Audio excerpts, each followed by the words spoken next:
আজকে আমি তোমাদেরকে ভাইরাল এই ফিশ কিচেনগুলো মেক করে দেখ। তো তার জন্য এখানে আমি কার্ডবোর্ডের উপর একটা ফিশ ড্র করে এটাকে 6 পিসে কাট করে নিব।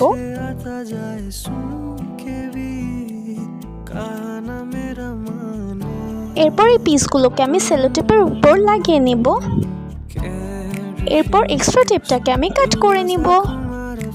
এখন এই সবগুলো পিসের উপর আমি সুপার গ্লু ভালো করে লাগিয়ে নিব।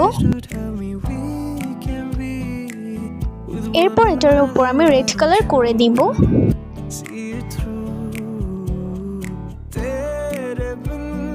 এরপর এটার উপর দিয়ে আমি ইয়েলো কালার দিয়ে শেডিং করে নিব। তোমরা এখানে নিজেদের ইচ্ছা মতো যে কোনো কালারই করতে পারো। এরপর এটার উপর সাইডে আমি একটা আইপেন লাগিয়ে নিব অ্যান্ড আইপেনটার উপর একটা জাম্পিং লাগিয়ে একটা হুকের মধ্যে ইনসার্ট করে দিব। আর এক্সট্রা ডেকোরেশনের জন্য আমি কিছু প্লাস্টিক ঘুঙরু অ্যান্ড একটা কাউরি শেলস লাগিয়ে দিব। And here is the final look.